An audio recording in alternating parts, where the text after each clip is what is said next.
Hello friends, welcome to my YouTube channel educational Mandir. Friends, आज की video में हम यूजीसी नेट हिस्ट्री का जून 2013 का क्वेश्चन पेपर सोल्व करेंगे।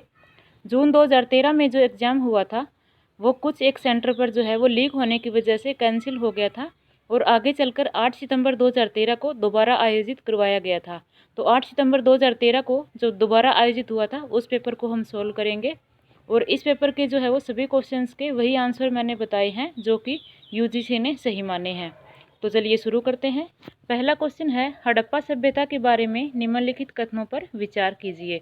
ऑप्शन 1, स्थल, नगर तथा ग्रामीण दोनों क्षेत्रों से खोजे गए हैं। ये बिल्कुल सही कथन है। अभिलेख विभिन्न समकालीन लिपियों में है। ये कथन जो है वो गलत है। उपकरण और धातुएं यह दर्शाती हैं कि उस समय विशेषज्ञ शिल्पी थे। ये सही कथन है। लोथल और धोलावीरा में बंदरगाह गोदे मिले हैं। ये कथन जो है वो गलत है। तो ऑप्शन 1 और 3 जो है वो सही है। तो इसका राइट आंसर है ऑप्शन बी। अगला क्वेश्चन है, ऋग्वेद में किन देवताओं का उल्लेख नहीं मिलता है। ऑप्शन ए, इंद्र, अग्नि, वरुण और मित्र जैसी प्राकृतिक प्रक्रियाओं वाले देवता, इनका वर्णन तो हमें ऋग्वेद में मिलता है। ऑप्शन बी, उषा और अदिति जैसी देवियाँ, इनका वर्णन भी देखने को मिलता है। अर्धदैविक देवी देवता तथा यथा गंधर्व, अप्सरा और पिशाच, इनका वर्णन भी जो है वो ऋग्वेद से मिलता है। गणेश और कार्तिकेय का वर्णन जो है हमें नहीं मिलता। तो ऑप्शन डी जो है वो इसका राइट आंसर है। अगला क्वेश्चन है, निम्नलिखित में से उपनिषदों में कौन सा सही है। ऑप्शन ए, अवतारवाद। ऑप्शन बी, आत्मा। ऑप्शन सी, ब्रह्मा, माया। तो आत्मा और ब्रह्मा और माया ये जो है वो तो उपनिषदों में शामिल है, लेकिन अवतारवाद जो है वो ये शामिल नहीं है। तो ए इसका राइट आंसर है। इसमें नहीं पूछा था कि कौन सा नहीं है। अगला क्वेश्चन है, निम्नलिखित में से किस शिलालेख में चंद्रगुप्त मौर्य का नाम आता है। ऑप्शन ए, अशोक का कंधार शिलालेख, अशोक का ब्रह्मगिरी शिलालेख, रुद्रदामन प्रथम का जूनागढ़ शिलालेख, अशोक का मास्की शिलालेख। तो रुद्रदामन प्रथम का जो जूनागढ़ शिलालेख है इसमें जो है वो चंद्रगुप्त मौर्य का नाम आता है। अगला क्वेश्चन है, 5वें स्तंभ की राजाज्ञा में अशोक ने कुछ जीवों जैसे तोते, मछली, चींटी, कछुओं आदि को मारना अलंघ्य घोषित किया। यह आदेश अशोक के राज्याभिषेक के पश्चात किस वर्ष में दिया गया। 20वें वर्ष, 26वें वर्ष, 30वें वर्ष, 15वें वर्ष। तो यह जो है वो 26वें वर्ष में दिया गया था। Option B. अगला क्वेश्चन है, निम्नलिखित में से संगम युग के संबंध में कौन सी कथन सही नहीं है। ऑप्शन ए, इसकी ऐतिहासिकता विवादास्पद है। ये सही कथन है। ऑप्शन बी, लगभग 8वीं शताब्दी की तमिल टीकाएं 3 संगमों के होने की सूचना देती है। ये भी सही कथन है। ऑप्शन सी, इस युग की कविताओं में चोल, पांड्या तथा चेरों के बीच युद्ध होने के संदर्भ मिलते हैं। ये भी सत्य है। इसके साहित्य में राज प्रमुखों के पराक्रमों का वर्णन नहीं है। ये कथन जो है वो सत्य नहीं है। तो ऑप्शन डी जो है वो इसका राइट आंसर है। अगला क्वेश्चन है, निम्नलिखित में से कौन सा जैन मत से संबंधित नहीं है। अनेकांतवाद, गणधर, पतिमोक्ष, स्यादवाद। तो इसमें जो जैन मत से संबंधित नहीं है वो है पतिमोक्ष। इसके अलावा अनेकांतवाद, गणधर और स्यादवाद जो है वो जैन धर्म से, जैन मत से संबंधित है। तो ऑप्शन सी इसका राइट आंसर है। अगला क्वेश्चन है, निम्नलिखित में से कौन सी गांधार कला की मूर्तियों की विषय वस्तु है। ऑप्शन ए, सिद्धार्थ को परिणीता की भेंट, बुद्ध को जेतवन उपवन का उपहार, बुद्ध के परिनिर्वाण का दृश्य और उपयुक्त सभी। तो ये उपयुक्त सभी जो हैं वो गांधार कला की मूर्तियों की विषय वस्तु हैं। ऑप्शन ए, बी और सी सभी जो है वो सही है। अगला क्वेश्चन है, निम्नांकित कौन से गुप्तकालीन शिलालेखों में कृष्ण और देवकी का उल्लेख है। ऑप्शन ए, समुद्रगुप्त का इलाहाबाद स्तंभ शिलालेख। ऑप्शन बी, स्कंदगुप्त का भित्री स्तंभ लेख, बुद्धगुप्त का एरन स्तंभ शिलालेख और मेहरौली का लौह स्तंभ अभिलेख। तो जिसमें कृष्ण और देवकी का उल्लेख है वो है स्कंदगुप्त का भित्री स्तंभ लेख। Option B. अगला क्वेश्चन है, हर्ष ने प्रयाग के किस पंचवर्षीय सभा में अपना लगभग सर्वस्व दान कर दिया था। 5वीं, 6ठी, 7वीं, 8वीं। तो 6ठी जो सभा थी उसमें हर्ष ने अपना सर्वस्व दान कर दिया था। 643 ईस्वी में जो है 643 ईस्वी में प्रयाग में मोक्ष परिषद का आयोजन किया गया था और यह जो है वो पिछले 30 वर्षों से हर 5वें साल पर आयोजित की जाती थी और यह छठी सभा थी और इस सभा में 5 लाख लोगों ने भाग लिया था और यह 75 दिन तक चली थी और हर्ष ने इस सभा में अपना सब कुछ दान कर दिया था। अगला क्वेश्चन है, निम्नलिखित में से कौन सा कथन कुषाणों के बारे में सही है? ऑप्शन ए, उनके चिन्ह मध्य एशिया में पाए गए हैं, ये सही कथन है। उन्होंने शायद एक प्रांत में एक साथ 2 गवर्नर नियुक्त करने की प्रथा को आरंभ किया, ये भी सही है। ऑप्शन सी, गांधार कला जो उनके राज्यकाल में विकसित हुई ने बुद्ध के मानव रूप को न केवल लोकप्रिय बनाया अपितु भारतीय और विदेशी कलाओं के संगम को भी प्रोत्साहित किया, ये भी सही है। तो उपरोक्त सभी जो है वो इसका राइट आंसर है। अगला क्वेश्चन है, इस सिद्धांत का प्रतिपादक कौन है कि पूर्व मध्यकाल के दौरान क्षेत्रीय एवं उप क्षेत्रीय स्तरों पर राज्य के निर्माण की प्रक्रिया आरंभ हो चुकी थी? हरमन कुल के R.S. Sharma, B.N. Dutt, D.D. Kosambi. तो हरमन कुल के जो है वो इस सिद्धांत का प्रतिपादक है। हरमन कुल के ने अपनी पुस्तक ए हिस्ट्री ऑफ इंडिया में जो है वो इसका उल्लेख किया है। अगला क्वेश्चन है, निम्नलिखित किस गुप्त अभिलेख में विष्णु मंदिर हेतु एक ग्राम दान दिए जाने का उल्लेख है? समुद्रगुप्त का इलाहाबाद स्तंभ लेख, चंद्रगुप्त द्वितीय का उदयगिरी गुफा अभिलेख, कुमारगुप्त प्रथम का बिलशद स्तंभ अभिलेख, स्कंदगुप्त का भित्री स्तंभ अभिलेख।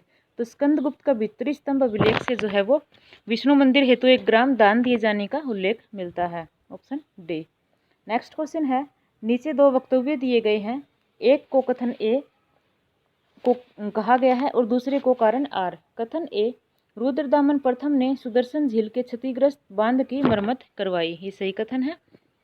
कारण आर, एक सदकर्म के रूप में उसने न कोई आपातकालीन कर लगाया और न ही लोगों से बेगार ली, ये भी सही है। इसका जो राइट आंसर है वो है ऑप्शन बी। ए और आर दोनों सही है किंतु ए की सही व्याख्या आर नहीं है। अगला क्वेश्चन है, सूची 1 को सूची 2 से सुमेलित कीजिए और नीचे दिए गए कूट से सही उत्तर का चयन कीजिए। सूची 1 में शब्द दिए गए हैं व सूची 2 में उनके अर्थ दिए गए हैं। तो जजमानी प्रथा का जो अर्थ है वो है ऑप्शन 3, सेवाओं के बदले उपज के रूप में परिश्रमिक, काकिणी, ताम्र मुद्रा, अक्षेत्र, कृषि योग्य भूमि और निवर्तन जो है वो भूमि की पैमाइश। तो ऑप्शन सी जो है वो इसका राइट आंसर है। अगला क्वेश्चन है, तिलक एक हिंदू सेनापति किसकी सैन्य सेवा में था? मीर कासिम, महमूद गजनवी, मोहम्मद गोरी, यलदूज।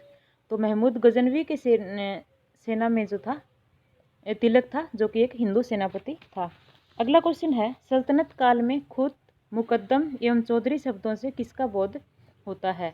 बड़े राजपूत सरदार, भू राजस्व संग्रहकर्ता, ग्रामीण मध्यस्थ वर्ग, न्याय विभाग के अधिकारी। तो भू राजस्व ये ग्रामीण मध्यस्थ वर्ग जो था वो इसका बोध करवाता है खुद, मुकद्दम और चौधरी शब्दों से। सल्तनत काल में जो है वो खालसा भूमि का प्रबंध सीधा केंद्रीय सरकार द्वारा किया जाता था, परंतु सरकार प्रत्येक किसान से सीधा नहीं बल्कि खुद, मुकद्दम और चौधरी आदि स्थानीय राजस्व पदाधिकारियों के द्वारा भूमि कर वसूल कर सकती थी। और ये जो अधिकारी हैं ये किसानों से लगान वसूल करते थे और आमील नामक पदाधिकारी को जो है वो इनसे राजस्व एकत्रित कर राजकोष में जमा करवाता था। अगला क्वेश्चन है, फिरोज शाह तुगलक के शासनकाल में लिए जाने वाले जल कर को क्या कहा जाता था? ऑप्शन ए, सौंधर, हक ए सरब, घरी, चराई कर। तो उसको कहा जल कर को जो कहा जाता था हक ए सरब, ऑप्शन बी। अगला क्वेश्चन है, सल्तनत काल में सती प्रथा का सजीव चित्र किस यात्री ने प्रस्तुत किया? Ibn Battuta, Duarte, Barbosa, Abdul Razzaq A Nikitin. तो इब्न बतूता ने जो है वो प्रस्तुत किया है। इब्न बतूता जो है वो मोरक्को का निवासी था और वह 1333 ईस्वी में भारत आया था। मोहम्मद बिन तुगलक ने उसे दिल्ली का काजी नियुक्त किया था और 1353 ईस्वी में जो है वो वह अपने देश मोरक्को वापस लौट गया था और उसने किताबुल रहला के नाम से अपना यात्रा वृत्तांत लिखा था। अगला क्वेश्चन है, नीचे 2 कथन दिए गए हैं जिनमें से अभिकथन ए और दूसरा तर्क आर है। अभिकथन ए, अलाउद्दीन खिलजी ने आदेश दिया कि दोआब और दिल्ली की खालिसा भूमि से वसूल किया जाने वाला संपूर्ण राजस्व वस्तु के रूप में होना चाहिए। तो ये कथन जो है वो सही नहीं है, ये गलत कथन है। राजस्व जो है वो वस्तु के रूप में नहीं, उपज के रूप में वसूला जाता था। तर्क आर, अलाउद्दीन अपनी सेना के लिए और कीमत निर्धारण के लिए दिल्ली के लिए बड़ा अन्न भंडार चाहता था। ये सत्य कथन है। तो इसका जो राइट आंसर है वो है ऑप्शन डी। ए गलत है लेकिन आर सही है। अगला क्वेश्चन है, सिकंदर लोदी के राज्यकाल से संबंधित निम्नलिखित में से कौन सा कथन सही है? ऑप्शन ए, सिकंदर का न्याय के प्रति लगाव शानदार था और उसने निष्पक्ष एवं तेज गति से न्याय प्रदान किया था। ये सत्य कथन है। ऑप्शन बी, उसने अपनी धार्मिक असहिष्णुता के कारण हिंदुओं को दंडित किया।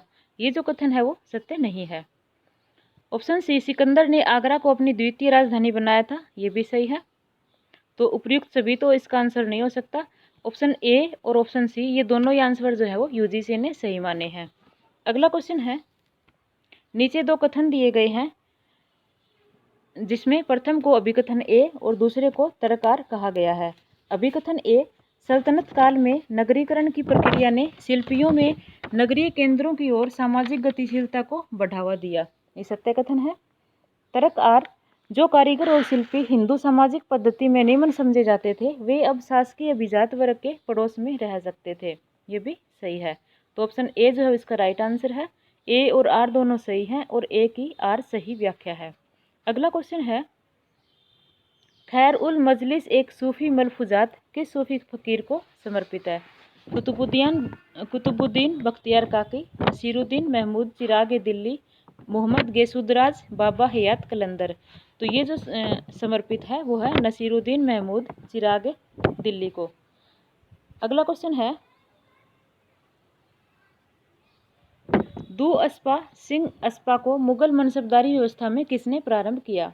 बाबर, अकबर, जहांगीर, शाहजहां। तो जहांगीर के द्वारा जो है वो इसे मनसबदारी व्यवस्था में प्रारंभ किया गया था। अगला क्वेश्चन है, तंबाकू का प्रयोग उत्तरी भारत में अकबर के राज्यकाल में प्रारंभ हुआ एवं व्यापक प्रयोग हुआ। इसके खतरे को भांपते हुए इस पर किस शासक द्वारा प्रतिबंध लगाया गया? बादशाह अकबर, बादशाह जहांगीर, बादशाह शाहजहां, बादशाह औरंगजेब। तो बादशाह जहांगीर ने जो है वो इस पर प्रतिबंध लगाया था। अगला क्वेश्चन है, निम्नलिखित में से कौन सही सुमेलित नहीं है? ऑप्शन ए, मार्को पोलो पुर्तगाली, ये जो है वो सही सुमेलित नहीं है। मार्को पोलो जो है वो एक इतालवी व्यापारी था जिसने 13वीं शताब्दी में जो है वो भारत का भ्रमण किया था और जो कुछ उसने देखा उसका वर्णन एक पुस्तक के रूप में किया था। पेट्रा डोला वेले इटालवी, ये सही है। विलियम हॉकिंस अंग्रेज, ये सही सुमेलित है। फ्रोको ब्रनियर फ्रांसीसी, ये भी सही सुमेलित है। तो ऑप्शन ए जो है वो राइट आंसर है। अगला क्वेश्चन है, निम्नलिखित में से कौन से शब्द का अर्थ मुद्रा परिवर्तक है? इजारेदार, पटेल, सर्राफ, वजहदार। तो सर्राफ जो है वो इसका मुद्रा परिवर्तक है। अगला क्वेश्चन है, निम्नलिखित मुगल बादशाहों में से किसने बूढ़ी औरतों के नौजवानों से विवाह को अस्वीकृत करते हुए कहा यह सभी प्रकार की शालीनता के विरुद्ध है? बाबर, अकबर, जहांगीर, औरंगजेब। तो अकबर ने जो है वो ऐसा कहा था। Option B. अगला क्वेश्चन है, शहजादा दारा शिकोह अपनी किस रचना में इस्लामी सूफी अवधारणाओं की तुलना हिंदू दार्शनिक दृष्टिकोण से करता है? सकीनात उल औलिया, कवायद ए सल्तनत ए शाहजहां, मजमा उल बहरैन, शाहनामा ए मनवर कलाम। तो मजमा उल बहरैन से जो है वो करता है। Option C. अगला क्वेश्चन है, मराठों द्वारा गुजरात और मालवा पर विजय प्राप्त करने के संदर्भ में निम्नलिखित में से कौन सा कथन सही है? ऑप्शन ए, मराठों की चौथ और सरदेशमुखी लेने की परंपरा ने गुजरात और मालवा में औपचारिक रूप धारण कर लिया। ये सही कथन है। ऑप्शन बी, बाद में मराठों को चौथ और सरदेशमुखी लेने का दावा भूभाग की मांग में बदल गया। ये भी सही है। प्रांतों को मराठा सरदारों में प्रभाव क्षेत्र के अनुसार विभाजित किया गया था। ये भी सही है। तो ऑप्शन डी जो है वो इसका राइट आंसर है। अगला क्वेश्चन है, फ्रेंच ईस्ट इंडिया कंपनी की स्थापना भारत के साथ व्यापार करने के लिए किसके संरक्षण में की गई थी? तो ये की गई थी लुई 14वें के समय। Option B. अगला क्वेश्चन है,